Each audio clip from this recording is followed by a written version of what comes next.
نحمدہ ونصلی علی رسولہ الکریم اما بعد فاعوذ باللہ من الشیطان الرجیم بسم اللہ الرحمن الرحیم۔ میری اسلامی ماؤں اور بہنوں، السلام علیکم ورحمۃ اللہ وبرکاتہ۔ امید ہے آپ سب لوگ خیریت سے ہوں گے۔ آج ہم نے سورۃ البقرہ کی آیت نمبر 85 کا ترجمہ اور تفسیر پڑھنی ہے انشاءاللہ۔ اعوذ باللہ من الشیطان الرجیم بسم اللہ الرحمن الرحیم۔ سبحانک لا علم لنا الا ما علمتنا انک انت العلیم الحکیم۔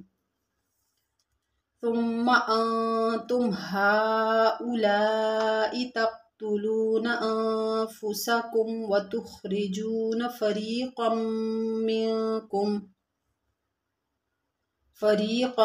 منکم من دیارہم تظاہرون علیہم بالإثم والعدوان۔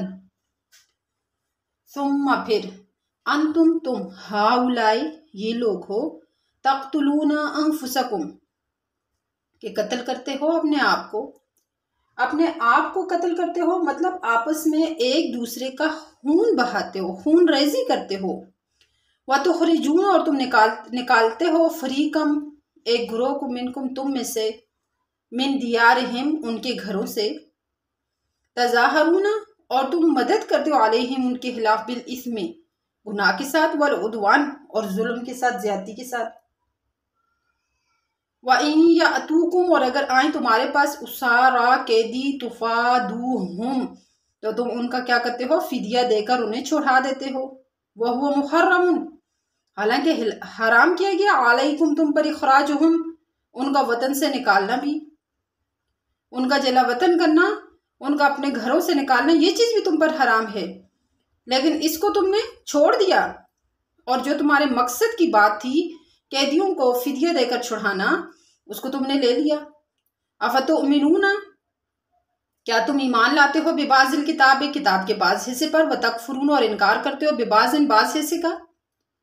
فما جزاء تو پس کیا بدلہ ہوگا، من اس کا، یفعل جو کرے گا، ذالکا اس طرح، منکم تم میں سے، الا مگر خزی اس کے لیے رسوائی ہوگی، فی الحیات الدنیا دنیا کی زندگی میں، ویوم القیامہ اور قیامت والے دن، یردون اس کو پھیرا جائے گا، الی اشد العذاب سخت عذاب کی طرف۔ وما اللہ اور نہیں اللہ تعالیٰ، بغافل غافل، عما اس سے، تعملون جو یہ کرتے ہیں، جو یہ عمل کر رہے ہیں، اللہ تعالیٰ اس سے ہرگز غافل نہیں ہے۔ تو اصل میں ان پر 3 حکم لازم تھے۔ پہلا یہ کہ قتل نہیں کرنا، قتل نہ کرنا۔ دوم اخراج یعنی ترک وطن نہ کرانا، لوگوں کو اتنا تنگ نہ کرنا کہ وہ اپنے گھر بار چھوڑ کر دوسری جگہ چلے جائیں۔ اور تیسری بات، اپنی قوم میں سے کسی کو قید و بند میں گرفتار دیکھیں تو روپیہ پیسہ خرچ کر کے اس کو چھڑا دینا۔ یہ 3 حکم ان پر لازم تھے۔ تو ان لوگوں نے اول کے 2 حکم کو چھوڑ دیا اور تیسرے حکم کا اہتمام کرنے لگے۔ اب اصل میں اس چیز کی صورت کس طرح پیدا ہوئی؟ تو صورت اس کی یہ ہوئی تھی کہ اہل مدینہ میں 2 قومیں آباد تھی، اوس اور خزرج، اور ان دونوں قوموں کی آپس میں دعوت رہتی تھی، اکثر لڑائی جھگڑے، کبھی کبھی قتال کی نوبت بھی آ جاتی تھی۔ اور مدینہ کے گرد و نواح یعنی اس کی سائڈ پہ جو یہودیوں کی 2 قومیں آباد تھی، ایک بنی قریظہ تھی اور ایک بنی نذیر تھی۔ اوس بنی قریظہ کے ساتھ تھی اور خزرج اور بنی نذیر ان کی آپس میں باہم دوستی تھی۔ جب اوس خزرج میں باہم لڑائی ہوتی تو دوستی کی بنا پر بنو قریظہ اوس کے مددگار ہوتے اور بنو نذیر خزرج کی طرفداری کرتے۔ تو جہاں اوس اور خزرج مارے جاتے تو ان کو دوستوں اور حامیوں کو بھی یہ مصیبت پیش آتی، اور ظاہر ہے کہ بنو قریظہ کے قتل اور اخراج میں، یعنی بنو قریظہ کے ساتھ جو کو مارنا اور ان کو اپنے وطن سے نکالنا، اس میں بنو نذیر کا بھی ہاتھ ہوتا تھا۔ اور ایسے ہی خزرج کے نکالنے میں، اسی طرح خزرج کے نکالنے میں بھی اس کی مخالف پارٹی کا، یعنی بنو قریظہ، اس کی مخالف پارٹی یعنی بنو قریظہ جو ہے اس کا ہاتھ ہوتا تھا۔ البتہ یہود کی دونوں جماعتوں میں سے اگر کوئی جنگ میں قید ہو جاتا تو ہر جماعت اپنے دوستوں کو مال پر راضی کر کے اس قیدی کو رہائی دلا دیتے تھے۔ وَإِن يَأْتُوكُمْ أُسَارَىٰ تُفَادُوهُمْ وَهُوَ مُحَرَّمٌ عَلَيْكُمْ إِخْرَاجُهُمْ، تو وہ کیا کرتے تھے؟ اس کا فدیہ دے کر اس کو رہائی دلوا دیتے تھے، اور اگر کوئی پوچھتا کہ تم ایسا کیوں کرتے ہو تو وہ کہتے کہ ہم پر یہ چیز واجب کر دی گئی ہے۔ اور اگر کوئی قتل اور قتال میں معین اور مددگار بننے پر اعتراض کرتا کہ بھئی تم یہ لڑائی جھگڑے میں جو ان کے مددگار بن کر اپنے گروہ کے خلاف لڑتے ہو تو اس کا کیا مطلب ہے، پھر ایسا کیوں کرتے ہو، اس حکم کو تم کیوں چھوڑتے ہو، حالانکہ تمہیں تو اس سے منع کیا گیا ہے کہ تم نے آپس میں ایک دوسرے کے ساتھ قتال نہیں کرنا۔ تو وہ کہتے ہیں کہ دوستوں کا ساتھ نہ دے تو ہمیں شرم آتی ہے۔ تو اس آیت میں اللہ تعالیٰ نے اس کی شکایت فرمائی اور ان کی ہیلہ سازیوں کا پردہ چاک فرما دیا۔ اب اس آیت میں جن مخالف قوموں کی مدد کا ذکر ہے اس میں اوس اور خزرج مراد ہیں، یعنی جو مخالف قومیں ہیں اس میں اوس اور خزرج مراد ہیں، کیونکہ اوس بنو قریظہ کی موافقت میں بنی نذیر کے مخالف تھے اور خزرج بنی نذیر کی موافقت میں بنی قریظہ کے مخالف تھے۔ اب یہاں پر یہ دو لفظ لائے ہیں، تظاہرون علیہم بالاسم والعدوان، اسم اور عدوان یعنی ظلم اور گناہ۔ دو لفظ لانے میں اس طرف اشارہ ہو سکتا ہے کہ اس میں دو حق ضائع ہوتے ہیں، ایک حکم الہی کی تعمیل نہ کر کے اللہ تعالیٰ کے حق کو ضائع کرنا، اور دوسرے کو تکلیف پہنچا کر حقوق العباد کو ضائع کرنا۔ پھر آگے اس عہد شکنی پر ملامت اور شکایت کے ساتھ ساتھ سزا کو بھی صریح طور پر بیان کیے گئے ہیں۔ ارشاد ہے کہ کیا بس یوں کہو کہ کتاب تورات کے بعض احکام پر تم ایمان رکھتے ہو، افتؤمنون ببعض الکتاب وتکفرون ببعض، کیونکہ اس کی کتاب تورات میں ان کو یہ حکم ہوا تھا کہ تم نے آپس میں قتال نہیں کرنا، دوسروں کو ان کے وطن سے نہیں نکالنا اور قیدیوں کو چھڑانا ہے، تو وہ ایک حکم کو تو لے کے بیٹھ گئے، دوسروں کو چھوڑ دیا دو کو۔ تو یہ ہوا کہ بھئی تم تورات کے بعض احکام پر ایمان رکھتے ہو اور بعض احکام پر ایمان نہیں رکھتے، تو کیا سزا ہونی چاہیے ایسے شخص کی تم میں سے جو یہ حرکت کرے؟ تو اس کے لیے سوائے اس سزا کے کہ دنیا میں رسوائی اور قیامت کے دن سخت عذاب میں اس کو ڈالا جائے گا، اس کے علاوہ اور کیا اس کی سزا ہو سکتی ہے؟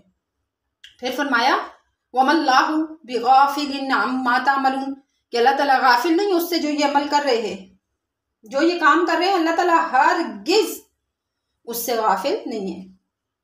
اب یہاں پر دیکھیں وہ یہودی جن کا قصہ اس میں ذکر ہے، نبی کریم صلی اللہ علیہ وسلم کی نبوت کا انکار کرنے کی بنا پر وہ پہلے سے ہی کافر تھے، مگر یہاں ان کا کفر مذکور نہیں ہے کہ بھائی تم جو نبوت کا انکار کرتے ہو اس کی وجہ سے، بلکہ بعض احکام پر عمل نہ کرنے کو کفر سے تعبیر فرمایا ہے۔ افتؤمنون ببعض الکتاب وتکفرون ببعض، یعنی بعض احکام پر عمل کرتے ہو اور بعض کو نہیں کرتے، تو یہ تمہارا کفر ہے۔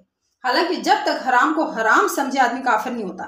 تو یہاں پر اس شبے کا جواب یہ ہے کہ جو گناہ بہت شدید ہوتا ہے اس پر محاورات شرعیہ میں اس کی شدت کے پیش نظر کفر کا اطلاق کر دیا جاتا ہے، یعنی اس کی شدت کے پیش نظر اس پر کفر کا اطلاق ہوا ہے۔ ان کا یہ کام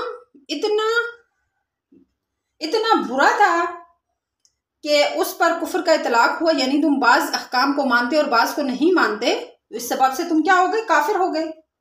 جیسے ہم اپنے محاورات عرفیہ میں ان کی مثالیں دن رات دیکھتے رہتے ہیں، جیسے کہ ذلیل حرکت کرنے والے کو کہہ دیتے ہیں کہ تو بالکل چمار ہے، حالانکہ مخاطب چمار یقیناً نہیں ہے، لیکن مقصود اس سے شدت نفرت ہے، اور اس کام کو جو کام وہ کر رہا ہے اس کی قباحت کو ظاہر کرنا ہوتا ہے، اور یہی معنی اس حدیث میں من ترک الصلاۃ متعمدا فقد کفر۔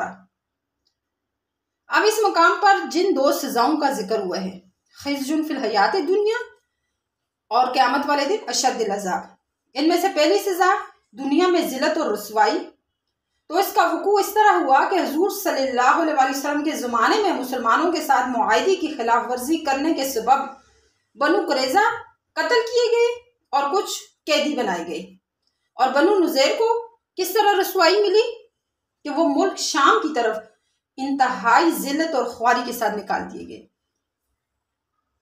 تو اس کا یہ مطلب نہیں ہے کہ یہ ان کو خطاب ہے کہ تم اگر کتاب کے بعض حصے پر عمل کرو گے اور بعض کو چھوڑو گے تو تمہارے لیے یہ سزا ہے۔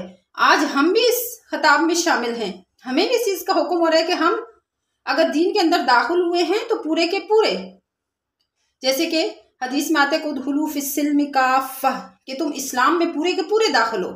یہ نہیں ہے کہ ہم کتاب میں سے، شریعت میں سے جو ہماری پسند کے مسئلے ہم ان کو لے لیں اور جو ہمارے لیے مشکل ہیں تو ہم ان کو چھوڑ دیں، ایسا نہیں۔ اگر ایسا کریں گے تو ہماری سزا بھی خزی فی الحیات دنیا ویردون الی اشد العذاب ہوگی۔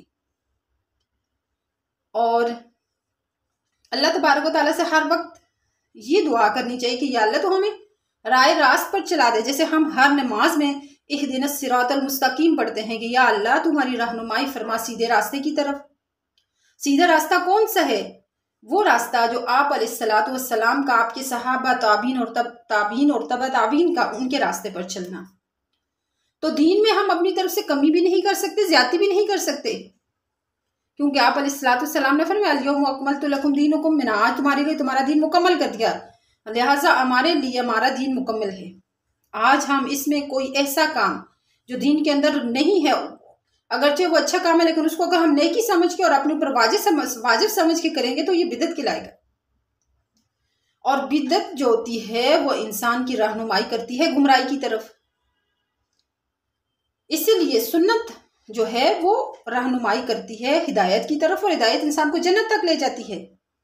اس لیے ہمیں آپ علیہ الصلوۃ والسلام کی سنت، ان کے صحابہ اکرام کی طریقہ، تابعین اور تبع تابعین ان کے طریقے پر چلنا چاہیے۔ یہ نہیں ہے کہ ہم شریعت میں اپنی پسند کی چیزیں اور داخل کر دیں، یا جو ہمیں پسند نہیں ہے ہم ان کو نکال دیں، ایسا ہرگز نہیں ہو سکتا۔ ہم اپنی طرف سے اندازے اور اپنی طرف سے اٹکل سے شریعت کو مکمل، یعنی اس میں کمی یا زیادتی نہیں کر سکتے۔ اللہ تبارک و تعالی ہمیں اچھے طریقے سے قرآن کو سمجھنے کی اور پھر اس پر عمل کرنے کی توفیق عطا فرمائے۔ آمین ثم آمین۔ وما علینا الا البلاغ۔